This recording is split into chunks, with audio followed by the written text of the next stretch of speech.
نحمده ونصلي على رسوله الكريم اما بعد اعوذ باللہ من الشیطان الرجیم بسم اللہ الرحمن الرحیم قل للمؤمنین یغضوا من ابصارهم ويحفظوا فروجهم ذلك ازکى لهم ان اللہ خبیر بما یصنعون صدق اللہ العظیم۔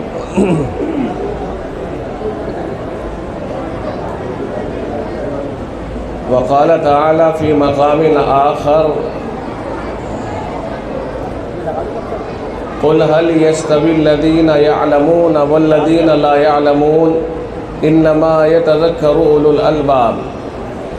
اس پہ لگا کے اوسط نہیں آئے گا، میری عادت اتنی دور سے بولنے کی، اتنی دور سے آواز ہی نہیں ہے اس کے اندر۔ اس سیزن کا یہ دوسرا مائک ہے کہ جو تباہی اور بربادی کا سنکیت دے رہا ہے۔ یاد رکھو، سب سے پہلی چیز ہے مائک، دوسری چیز ہے مقرر، تیسری چیز ہے ماحول۔ جب یہ تینوں چیزیں یکجا ہو جاتی ہیں تو پھر کچھ اللہ تعالیٰ ذہن میں ڈال دیتا ہے اور سامعین تک وہ پہنچ جاتی ہے۔ مائک کا سب سے بڑا کمال ہے، مائک اگر صحیح ہے، یہ بیچ میں ہے مقرر اور سامعین کے، تو سمجھ لو سارا ماحول صحیح ہے۔ یہ پہلے اثر ڈالتا ہے آدمی کے گلے کے ذریعے سے پھیپھڑوں کے اوپر۔ آپ کہتے ہو نا کہ صاحب موبائل کان پہ نہ لگایا جائے اور اوپر کی جیب میں نہ رکھا جائے، اس لیے کہ اس کے اثرات دل کے اوپر پڑتے ہیں۔ ٹاور کی جو آمد و رفت ہے وہ دل کے اوپر اثر انداز ہوتی ہے، اس کی تو ہو یا نہ ہو مگر اس کی نقدہ نقد ہوتی ہے۔ اب میں چونکہ مائک پر رہتا ہوں تو مائک کا مجھے خوب تجربہ ہے، اور اس سال ماشاءاللہ اللہ کا بہت بڑا فضل رہا کہ دو چیزوں کی برکت سے میں بالکل فٹ چل رہا ہوں۔ ابھی پہلی چیز تو ہے کہ میں نے اپنے آپ کو اس بات کا پابند کیا کہ میں پرہیز کروں۔ اس سے پہلے پرہیز نہیں کرتا تھا، تابع داری کرتا تھا، جیسے کسی نے پکا لیا ویسے ہی کھا لیا، ویسے ہی کھلا دیا۔ بھوک لگی ہوئی ہے تو ظاہر ہے کہ کھانا تو پڑے گا، تو بریانی، تہاری، قورمہ، نہاری، اسٹو اور صاحب یہ اور وہ ضیافت کے سارے سامان مہیا ہوتے تھے، لیکن سادہ کھانا کہیں نہیں ہوتا تھا، اور ہم انہی میں، اور پھر اوپر سے وہ میدے کے نان، ان کی وجہ سے جتنی پریشانی ہو سکتی تھی ساری ہوتی تھی، اور ان کو جھیلتے تھے اور جلسوں میں بھی جاتے تھے۔ لیکن اس سال ہم نے یہ طے کیا کہ بھئی کہیں اگر جیسا گول گپوں کا پانی ہوتا ہے نا، اگر اس طرح کا شوربے دار سالن ہوگا، تری اور مسالے سے بیزار، مرچ اس میں برائے نام، ہری مرچ ہو تو زیادہ بہتر، ہم اسی کو کھائیں گے ورنہ نہیں کھائیں گے۔ اس کے اوپر ہم پابندی کے ساتھ، یا پھر چائے سے روٹی کھا لیں گے، کسی کے ساتھ جھگڑا کچھ نہیں کریں گے کہ صاحب آپ نے کھانا نہیں پکایا، اس طرح کا کوئی چکر نہیں۔ مل جائے تو اچھا ہے، نہ ملے تو فبیہا و نعمت۔ اس پر عمل کرنے سے فائدہ یہ ہوا کہ جنوری سے جلسوں میں چل رہا ہوں، فروری بھاگ گئی، مارچ میں داخل ہو گئی، رمضان سر پہ ہے، الحمدللہ صحت محفوظ ہے۔ ہمیشہ سلامت رکھے۔ اور دوسری چیز مجھے یہ مفید لگی کہ اس سال سبھی مائک اب تک الحمدللہ کل میں ڈاسنے میں تھا، کل ڈاسنے میں اور آج یہاں، لیکن مجھے معلوم ہو رہا ہے کہ سمجھ میں آ رہا ہے آپریٹر کی کچھ اس نے اپنی سیٹنگ ماشاءاللہ آہستہ آہستہ کرنی شروع کر دی، غالباً کر رہے ہیں، وہ ہو رہا ہے۔ اگر میری عادت ہے اتنی دور رکھنا، اگر اتنی دور رکھے تو بات نہیں پکڑتا، یہاں رکھے تو یہاں اثر پڑتا ہے۔ تو آج بھی مجھے، اب میں سوچ رہا ہوں کہ اب آخر ہو رہا ہے، چند جلسے باقی ہیں، انہیں تو انشاءاللہ ہم جھیل ہی لیں گے۔ پھر آگے رمضان آ جائے گا، رمضان میں تو کوئی جلسہ ہے ہی نہیں، تراویح پڑھانے ہلکی آواز سے، میری عادت ہے ہی نہیں کہ زور سے پڑھوں قرآن کریم میں، بہت ہلکی آواز میں، مائک یہاں لگا ہوتا ہے، سامعین کو آواز جا رہی ہے، کافی ہے۔ اتنے زور زور پڑھنے کی کوئی ضرورت بھی نہیں ہوتی ہے۔ تو خیر مجھے حکم ہوا ہے کہ 9:30 بجے نماز ہے، ورنہ حسین کہہ لے حسین کہہ لے، حسین کہیں تب بھی وہی بات، حسین کہیں تب بھی وہی بات، بس اتنی بات ہے کہ حسین حسین کا کہ مصغر ہے، حسین کے اندر کچھ زیادہ حسن ہے، حسین میں حسن تو ہے مگر پیار بھرا حسن ہے، مصغر میں پیار جھلکتا ہے۔ جیسے آپ کہتے ہیں نا، یا ایک ہے بنیا، بیٹے کو پکارتے ہیں نا پیار میں بٹوا، تو خیر حضرت نے حکم فرمایا کہ دیکھو ہمارا اعلان 9:30 بجے جماعت کا ہے، اگر اعلان کے مد نظر جماعت کی جاتی ہے تو ہم وعدے کے اوپر برقرار ہیں، اور اگر اعلان کے خلاف آگے بڑھا کر کے نماز کی جاتی ہے تو وعدہ ٹوٹ رہا ہے۔ یہ اگلے الفاظ میرے ہیں، اور جب وعدہ ٹوٹتا ہے تو لوگوں کا اعتماد اٹھتا ہے، اور جب اعتماد اٹھتا ہے تو آئندہ وہ لوگ ہمیں کام دینے کو تیار نہیں ہوتے ہیں، کیونکہ سمجھتے ہیں کہ ان کا تو اسی طرح سے پہلے بھی ایسے ہی کہہ رہے تھے، یہ تو انہوں نے اس وقت تک کھینچ دیا، یہ تو ایسے ہی کہتے ہیں۔ اور اگر ہم نے اپنے وعدے کو نبھا لیا تو آئندہ بھی ہم آپ حضرات کو جو بات کہیں گے، آپ کشاں کشاں دوڑے ہوئے وعدے کی وجہ سے وقت پر حاضر ہو جائیں گے، اور اس کا ہمیں بھی فائدہ ہوگا، آپ کو بھی فائدہ ہوگا۔ حضرت مولانا مفتی ممتاز صاحب دامت برکاتہم نے جو بیان فرمایا ہے، اصل بیان تو وہ ہے اور وہ ہو چکا ہے، میں نے سنا ہے، کچھ تو میری آمد سے پہلے ہی ہو چکا تھا اور کچھ میرے آنے کے بعد ہوا ہے۔ حقیقت یہ ہے کہ جو اصلاحی باتیں جس درد بھرے انداز میں وہ فرما رہے تھے، اگر ان کا درد سمجھ لیا جاتا یا سمجھ لیا ہوگا تو مسئلے کا حل نکل چکا ہے۔ پہلی بات ان کی یہ سنی میں نے کہ بھئی شادی بیاہوں کے اندر فضول خرچیوں سے ہمیں بچنا چاہیے۔ دیکھو 2 طرح کے خرچ ہوتے ہیں، ایک خرچ وہ ہے کہ جسے ہم ضرورت میں خرچ کرتے ہیں، لیکن جتنی ضرورت ہے اس سے کچھ زیادہ خرچ کر دیتے ہیں، اسے کہتے ہیں فضول خرچی، اسراف۔ مثال کے طور پر ضرورت ہے 1000 روپے خرچ کرنے کی، اور ہم نے اس کی جگہ پر بڑھا کر کے خواہ مخواہ کی ڈیکوریشن یا دوسری چیزوں کے اندر ہم نے 1500 کر دیا، یہ 500 روپے زائد جو خرچ ہوئے ہیں، اسی کو فضول خرچی کہا جائے گا۔ اگر اسے بچا لیا جاتا اور کسی خاص جگہ میں اس کو خرچ کیا جاتا تو ممکن ہے کہ اس کا فائدہ دوسری جگہ زیادہ نکل جاتا اور بہتر سے بہتر اس کا فائدہ ہم حاصل کر سکتے تھے۔ اور دوسرا ہے تبذیر، یہ تو ہے اسراف، جسے ہمارے عرف میں فضول خرچی کہا جاتا ہے، اور ایک ہے تبذیر، خواہ مخواہ اڑانا، ضرورت ہے نہیں، کوئی ضرورت نہیں ہے۔ پہلے والا جو ہے وہ ضرورت اس کا مبنی ہے، یعنی ضرورت سے اس کی ابتدا ہوتی ہے، اور کچھ ضرورت سے زیادہ آگے نکل جاتا ہے، اسے فضول خرچی کہا جاتا ہے۔ جیسا کہ عام طور سے بعض بیاہ شادیوں میں ایسا دیکھنے میں آتا ہے، جلسوں میں بھی دیکھنے میں آتا ہے، جتنی ضرورت نہیں ہے اس سے زیادہ خرچہ کر دیا جاتا ہے۔ تو فضول خرچی کے جو راستے ہیں ان کی ابتدا ضرورت سے ہوتی ہے، اور انتہا اس کی حد سے تجاوز پر ہوتی ہے کہ حد سے آگے نکل گیا آدمی۔ آپ میری اس بات کو سمجھ رہے ہو کہ نہیں سمجھ رہے ہو؟ میں آپ کے سامنے تقسیم کر رہا ہوں تاکہ آسان ہو آپ کو بتانا۔ اور اس سے آگے ایک دوسری چیز ہے تبذیر، اس کا مطلب ہے بے ضرورت خرچ کرنا، ضرورت کوئی نہیں ہے، بے ضرورت خرچ کرنا۔ قرآن کریم میں اس طرح کے خرچ کرنے والوں کو جو بے ضرورت خواہ مخواہ اللہ کی نعمت کو یعنی مال کو اڑا رہے ہیں، ان لوگوں کو شیطان کا بھائی کہا گیا ہے، اور شیطان کے بھائی کا درجہ وہی ہوگا جو شیطان کا درجہ ہے۔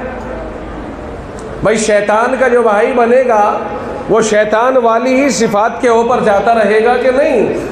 قرآن کریم میں آیا ہے ان المبذرین کانوا اخوان الشیاطین، کہ یہ بے ضرورت خرچ کرنے والے شیطانوں کے بھائی ہیں، شیطانوں کے بھائی، اور جنہیں اللہ شیطانوں کے بھائی کہہ رہا ہو ان کی تباہی، ان کی بربادی اور ان کے ملعون ہونے میں کسی کو شک کرنے کی کوئی ضرورت نہیں ہے۔ اس لیے کہ ایک تو یہ ہے کہ کسی مفتی صاحب نے فتویٰ دیا ہے، ایک یہ ہے کسی مولانا صاحب نے مسئلہ بتا دیا ہمارے خلاف، اور ایک یہ ہے کہ رب ذوالجلال جس نے کائنات کو پیدا فرمایا، جس نے انسانیت کو پیدا فرمایا، انسانوں کو پیدا فرمایا، اور اب جو کائنات کی تمام خصلتوں کے بارے میں جانتا ہے وہی فرما رہا ہے کہ بے ضرورت خواہ مخواہ اڑانے میں خرچ کرنے والے شیطانوں کے بھائی ہیں۔ اب ان کے قبیح اور برا ہونے میں کسی کو کوئی شک و شبہ کی گنجائش نہیں رہتی ہے۔ اللہ نے فرمایا یہ بے ضرورت خرچ کرنے والے شیطانوں کے بھائی ہیں۔ اور شیطان کون ہے؟ رب کہتا ہے وَكَانَ الشَّيْطَانُ لِرَبِّهِ كَفُورًا، شیطان اپنے رب کا ناشکرا ہے، بہت ہی ناشکرا ہے۔ اب اس کا مطلب یہ ہوا کہ یہ بے ضرورت خواہ مخواہ مستیوں میں اڑانے والے جنہیں شیطان کا بھائی کہا جا رہا ہے، یہ شیطان کی طرح اپنے رب کے نافرمان بنے جا رہے ہیں بلا وجہ میں۔ اس لیے معاشرے میں اپنے مال کو مال سمجھنے والے اچھی طرح سمجھ لیں کہ جو لوگ یہ کہتے ہیں یہ میرا مال ہے لہذا مجھے اختیار ہے میں اپنے مال میں جو چاہوں کروں، آپ کیوں روک رہے ہیں مجھے؟ آپ کا کیا جا رہا ہے؟ میں اپنے مال کو خرچ کر رہا ہوں، مجھے اختیار ہے۔ سمجھ لیں وہ مال ہمارا نہیں ہے، ہمارا نہیں، ہمیں رب نے دیا ہے۔ اس مال کو استعمال کرنے کی اجازت دی ہے جائز کاموں میں، اگر ناجائز کاموں میں استعمال کریں گے تو اللہ کے یہاں پکڑ ہوگی۔ مال پر ہم مالک کس طرح کے ہیں؟ اللہ کے نبی علیہ السلام نے فرمایا کہ انسان یہ کہتا ہے یہ میرا مال ہے، فرمایا ابن آدم کہتا ہے مالی، یہ میرا مال ہے، فرمایا تیرا مال صرف وہ ہے جو تو نے کھا لیا ختم کر دیا۔ دیکھیں کون کہہ رہے ہیں؟ اللہ کے نبی صلی اللہ علیہ وسلم فرمایا جو تو نے کھا لیا، کھا کے خرچ کر دیا وہ تیرا مال، جو تو نے پہن لیا، پہن کر کے بوسیدہ کر دیا، پرانا کر دیا، پھاڑ دیا، یہ تیرا مال، اور جو تو نے اپنے ہاتھوں سے اللہ کی راہ میں خرچ کر دیا وہ تیرا مال، چونکہ وہ تیرے لیے ایک کھاتے میں جمع ہو گیا جو تجھے مرنے کے بعد بڑھا کر کے دیا جائے گا، انعامات کی شکل میں دیا جائے گا، جنت کی نعمتوں کی شکل میں دیا جائے گا، وہ مال تیرا مال ہے۔ اور اس کے علاوہ اور مال تیرا مال ہے ہی نہیں، اس لیے کہ تیرے مرنے کے بعد اس کا تیرے وارثوں کا قبضہ ہو جائے گا۔ تیرا مال تو وہاں جو تو نے اللہ کی راہ میں خرچ کر کے بھیج دیا وہ تجھے ملے گا، جو تے نے چھوڑ دیا ایک رتی برابر تجھے نہیں ملے گا۔ تو کس مال کو تو اپنا مال کہہ رہا ہے؟ پھر اللہ کے نبی علیہ السلام نے فرمایا کہ مجھے ایک بات بتاؤ کہ ایک مال تو وہ ہے جو تمہاری کمائی سے حاصل ہو رہا ہے، اور ایک مال وہ ہے جو تمہارے وارثوں کے پاس، فرمایا تم میں سے کون ہے ایسا کہ جس کی نگاہوں میں اس کے مال کے مقابلے میں اس کے وارثوں کا مال زیادہ پیارا ہو؟ صحابہ نے کہا یا رسول اللہ ہم میں سے کوئی نہیں ایسا کہ جسے اپنے کمائے ہوئے مال کے مقابلے اپنے بعد میں آنے والے وارثوں کا مال زیادہ پیارا لگے۔ ارے بھائی جو ہم کما رہے ہیں، جس پر ہم نے اپنا جسم لگایا، اپنی محنت لگائی، اپنی طاقت لگائی، اس مال سے ہمیں زیادہ پیار ہوگا، اور جو آنے والی نسلیں ہیں آئی نہیں، ہمیں اس مال سے ابھی کیا لینا دینا؟ اللہ کے نبی علیہ السلام نے فرمایا تو سنو، جو مال تمہارا اپنا وارث ہو، تمہارا اپنا ہے، جسے تم اپنا کہہ رہے وہ ہے جسے تم نے اللہ کے خزانے میں جمع کر دیا ہے، راہ خدا میں خرچ کر دیا ہے، اور جو مال تمہارے وارثوں کا ہے وہ ہے جسے تم نے چھوڑ دیا اور تم اسے چھوڑ کر کے مر گئے ہو۔ بات سمجھ میں آئی کہ نہیں آئی؟ جس مال کو اللہ کے نبی علیہ السلام نے ہمارا کہا ہے وہ مال وہی ہے جسے ہم نے غریبوں پہ خرچ کیا، پریشان حالوں کی مدد کی، مسجدوں کی تعمیر میں حصے داری کی، مدارس کی تعمیر میں حصے داری کی، زمینوں میں خرچ کیا، مدارس خریدوائے، مدرسوں کو زمین خریدوائی، تعمیرات کرائی، جو بچے وہاں پڑھتے ہیں ان کے کھانے پینے کی امداد کی، جو انہیں پڑھاتے ہیں ان کی تنخواہوں کا بندوبست کیا، باقی اس طرح کی ضرورتوں میں خرچ کیا۔ وہ مال اللہ ہمارے لیے آپ اپنے یہاں اپنی نگرانی میں جمع فرما رہا ہے۔ پھر اس رب کا کمال دیکھیے اور اس کی رحمت کہ اس مال میں روزانہ بڑھت ہوتی ہے، روزانہ بڑھاتا ہے اللہ۔ اگر آج ہم نے اللہ کی راہ میں 5 روپے خرچ کر دیے، اللہ نے اسے 10 بنا دیا، 10 کا 20 بنا دیا، 20 کا 40 بنا دیا، اضعافا مضاعفا، اس بڑھت کی کوئی لمٹ نہیں، ان